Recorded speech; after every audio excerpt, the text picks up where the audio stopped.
Hey there, welcome back on my YouTube channel, Parth Doshi Learning by Doing. So, this is going to be another video in my new playlist of POC. In the previous video of POC use cases, we have seen a video on Excel automation. So, in this video, we are going to see a use case in which we are going to involve Excel as well as web automation. So, let's see what we are going to do in this particular video. So in this particular use case, what we are going to do is we are going to take input an Excel file, which has some data. And I have built a web form. Now it can be in a real world use case. It can be some CRM application. It can be a web page or it can be anything. But here I'm using a Google form since I cannot build my own CRM application, or maybe if there are some freely available, I will look into that for future videos. But for now, we are using a web application. So what we are going to do is we are going to take the data from an Excel file, input into that web application. Now, while inputting, it might happen that some data which is there that might not have a proper email ID or maybe not a proper phone number or something else. So we are going to see how we can not process that data and build an exception report which has all the details of the data that was not processed and what was the reason behind it. So we are going to add that customized message that because of this reason. So we are not in trying to put any user runtime error because that is very easy. We can just surround it with try catch and get the exception message. But what if the data is incorrect and we want to give that kind of customized message, and at the end of the workflow we want to prepare an Excel file that will have all the exception details. So in this video we are going to see that complete process. Make sure you watch the video till end because I will be explaining each and every concept in detail, and it is definitely going to be a bit long video. Okay. So first let me show you the data and the form.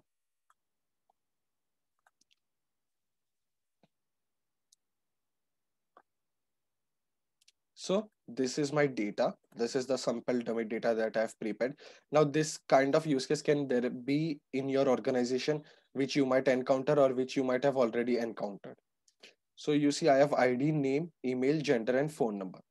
Now what here we are going to check is if the email ID is correct or not. So if you see the first one, now our requirement is our email ID should have @gmail and .com. If it is not present, in that case, it is an invalid email ID. So what I will do is I will replace this email ID as well. Suresh@xyz.com. Okay. Let me remove. This was the condition that I didn't have previously. So this is the data that you can see, email ID. So we have to check the following conditions if the email ID is proper or not. If not, then we have to add that to the exception report that we will be building. Now in phone number, in our case, we want the phone number to be only of 10 digits, not more than that, or even less than that. So if a phone number is less than that particular number of digits, we are going to put that in the exception report. So you see here I have around 11 to 12 numbers. Here I have less than 10. So what will happen is we will be seeing this particular data right in our exception report if this particular length is not proper or maybe the digits are more than what are required. So we are going to build that as well. Right, so let me just quickly save this and let me show the web application form. So this is the form that we are going to input the data. We will put ID, name, email, select the gender. So in web automation, what here I'm trying to do is I also am trying to automate the use a multiple choice option, or we can even call them radio buttons, whatever we want. So we are going to also see that how we can automate that as well, like clicking that buttons, right? And the phone number. So once clicked on submit, it will go on the other process. And if the data is not proper, it will stop the workflow in between and it will go to the next iteration. So let's start building the workflow with some of the best practices that we also followed in our last video. So you see, I have added the annotations everywhere. So because when I'm sending this particular workflow to someone, he should be able to understand what this workflow is and what we are doing in which particular step. So for that, we have added the annotations. Now, first I'm reading the Excel file. Now, what might happen is sometimes the sheet name, right? Here it is written one, so we know. But what if when we are getting the input file, we know there is always going to be only one sheet, but not the name. We don't know the name. It can be dynamic. So for that reason, we are using the Excel application scope to read the file. And in that, we are using the VB output, workbook output. This can help us get the sheet name dynamically. So you see what I've done is VB output dot get sheets, and the first one, the result, that is the first one that I want. So here is my first sheet, and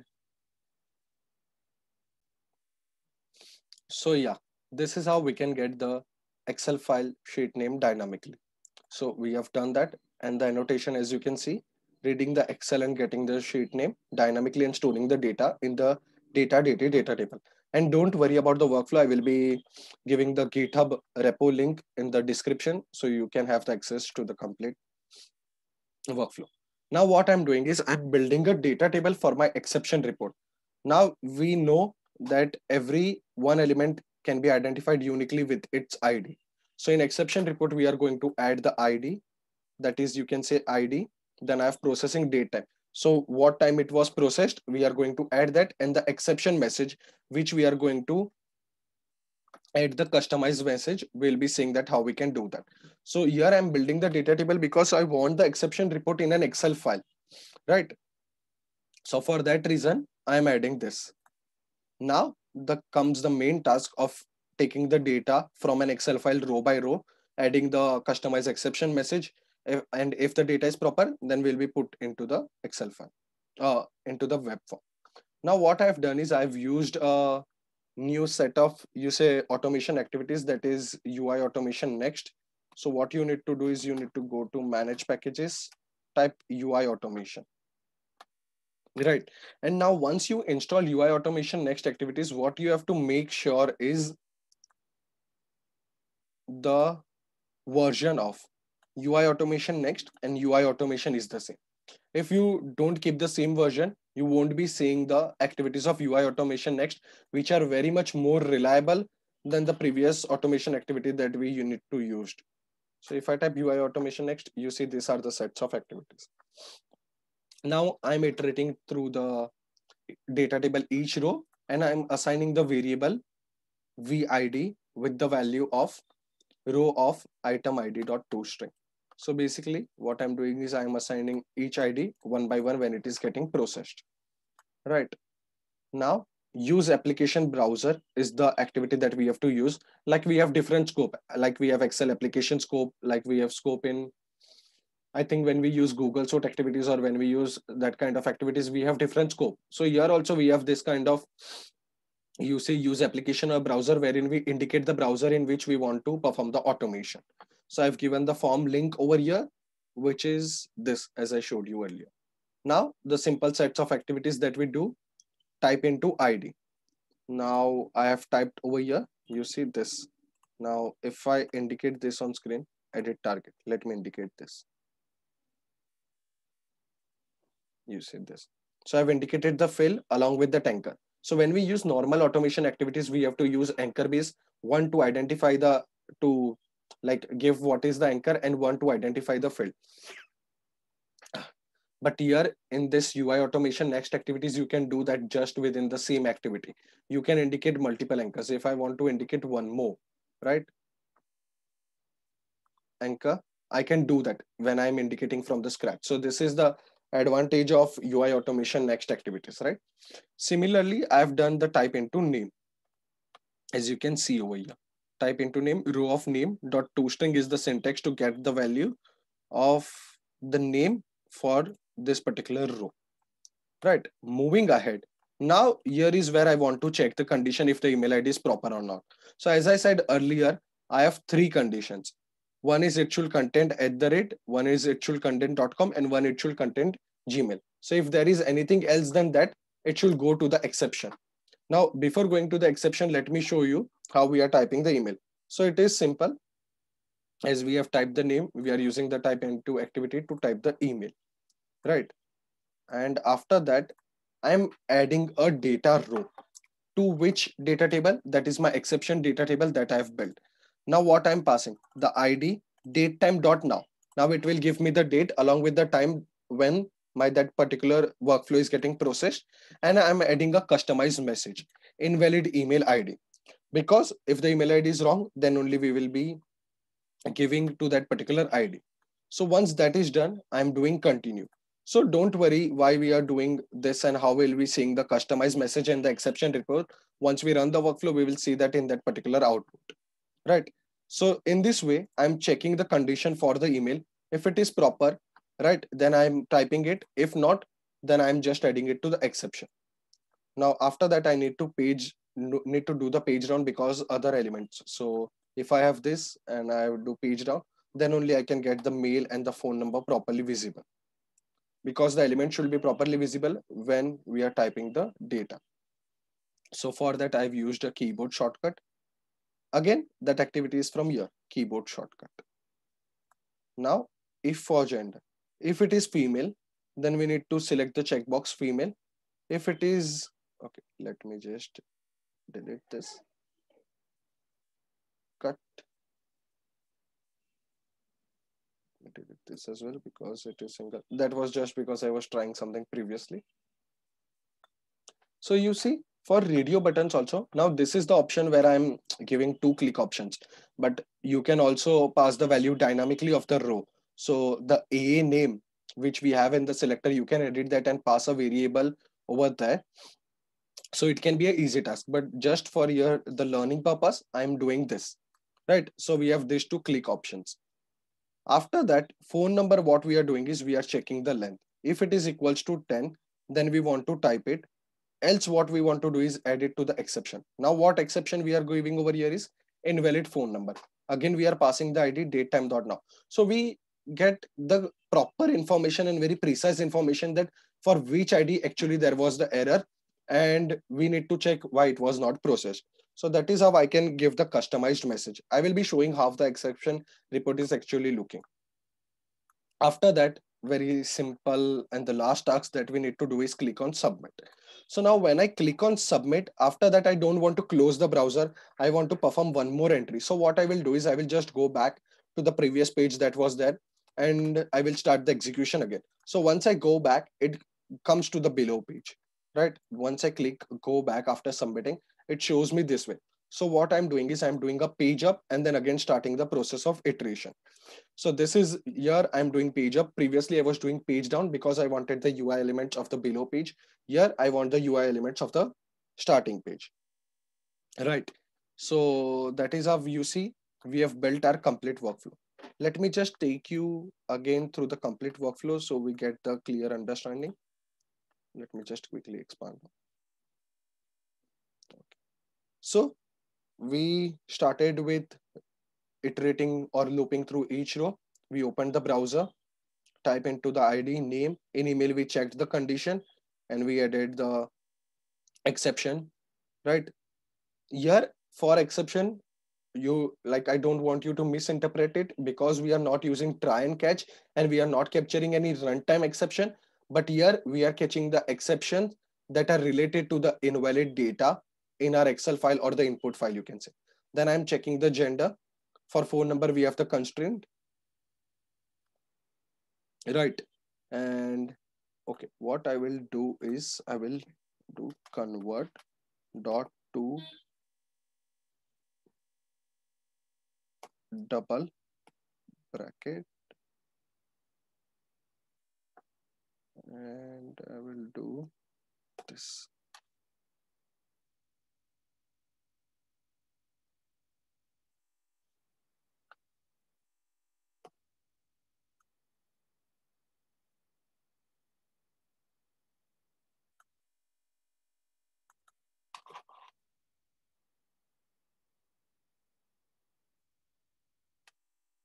Okay, let's bring it back to default, right? Cool. Now we have checked the length as well, and then finally I'm writing the exception data table into a file exception details.xlsx, and the sheet name is going to be the exception. So let me just close this file and start the execution. So we'll come to know how the complete process is going. Collapse all.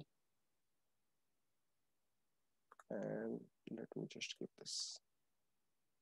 Okay. So I will run the file and we'll see each of the execution along with the exception report. So let me save and run.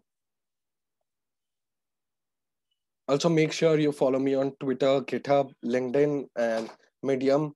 You will be getting many more different resources other than videos there. So it is processing. If it is invalid, it will stop the execution over there. You see, the first we saw the email ID was wrong. So it didn't process that. Okay, it didn't click the mail button. We'll have to indicate it. Let me stop the execution.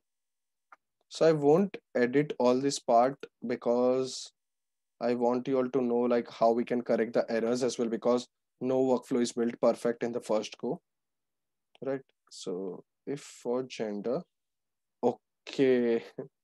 So the activity got deleted when I clicked the undo button. Okay, no problem.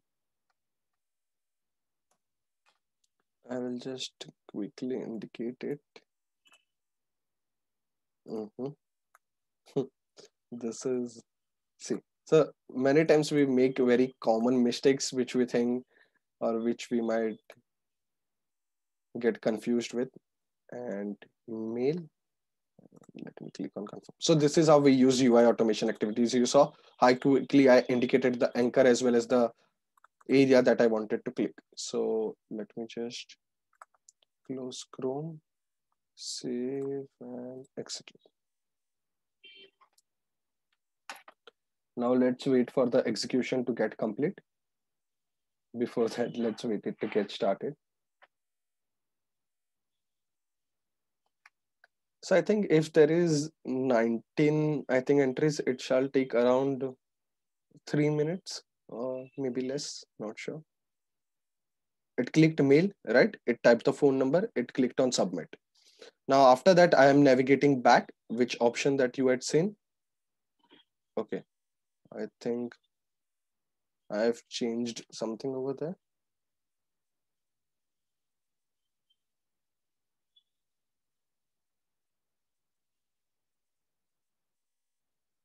Let's check over here.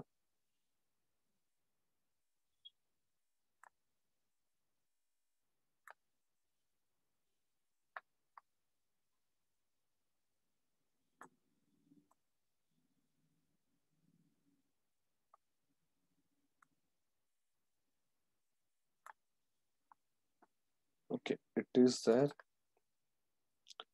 Let me,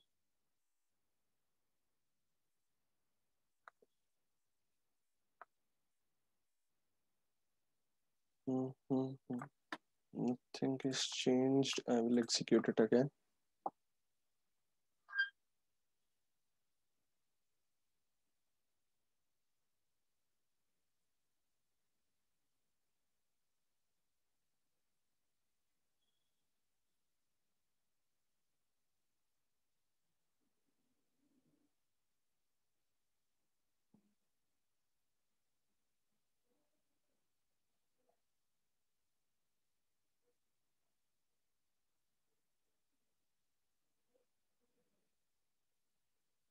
Okay, let's wait if we are getting any error or not, because this should work fine.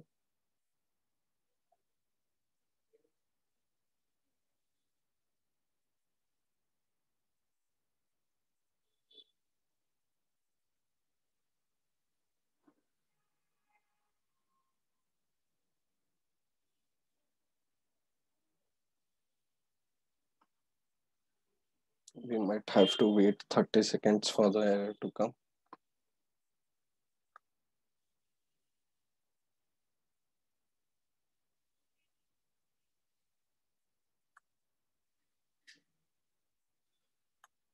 Mm-hmm. Obviously, it won't find the ID.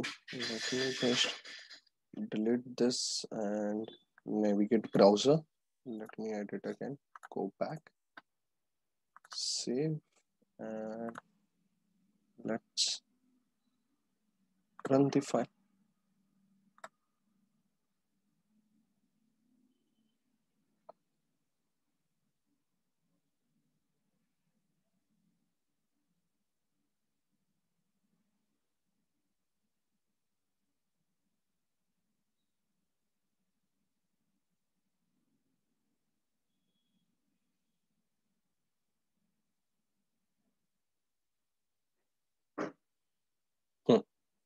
Okay.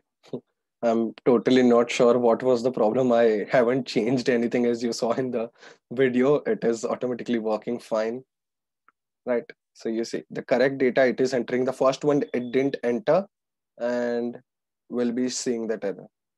Okay. I don't know for some reason why this is not working, but let me, this I have done manually.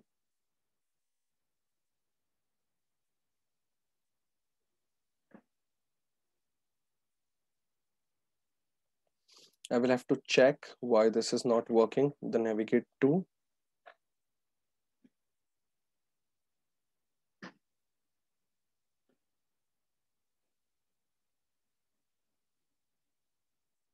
Mhm.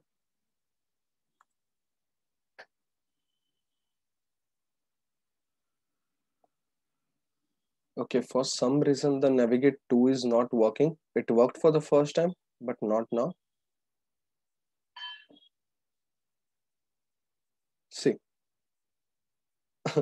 this time it worked. I think maybe this is because of the internet connection. Not completely sure, but let's try to get it executed completely. Okay, so now this is working.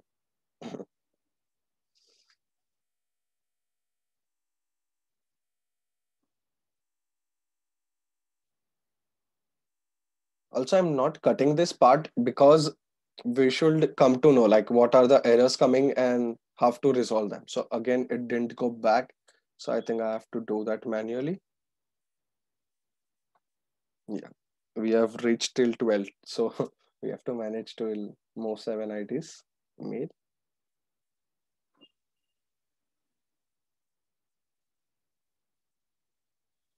This is pretty much weird that for some I did is typing and some for not.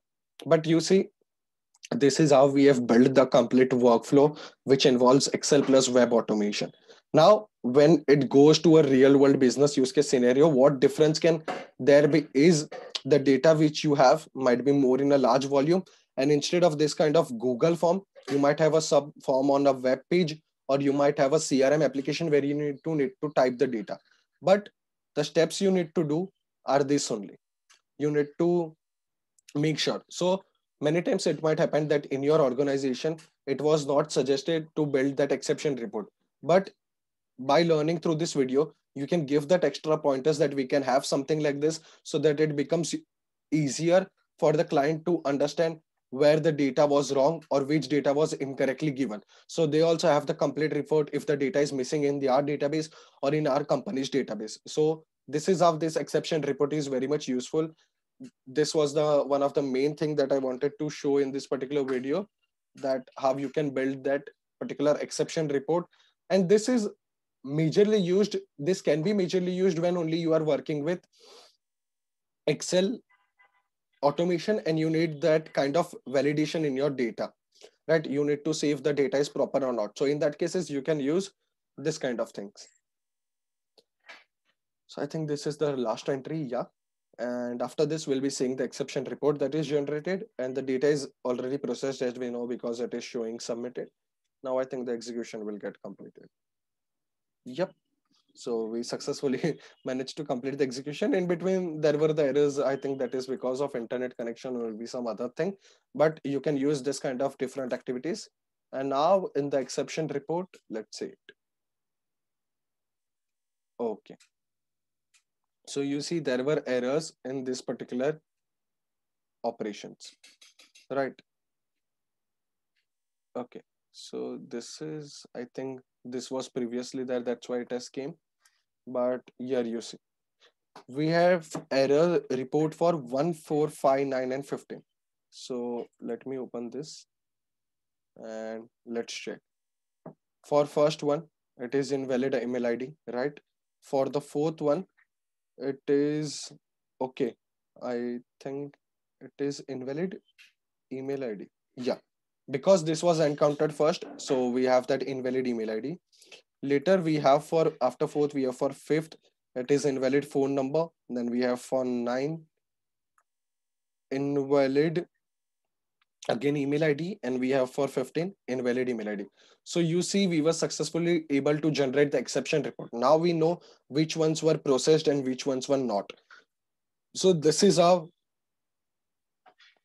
you can perform the use case on Excel plus web automation. I hope you understood all the concepts along with the errors that can come during while you are building the POC. So this is how you might get different POC in your organization, and you can learn from this video. If you want me to make a video on any particular POC, keeping the confidential data away, I will try to build the dummy data for that. You can definitely give the suggestions in the comment section. But I hope you understood all the concepts explained in the video, along with the different Excel automation, building the exception report, and web automation. Please do subscribe to my YouTube channel, Parth Doshi Learning by Doing, and keep watching and keep learning. Thank you.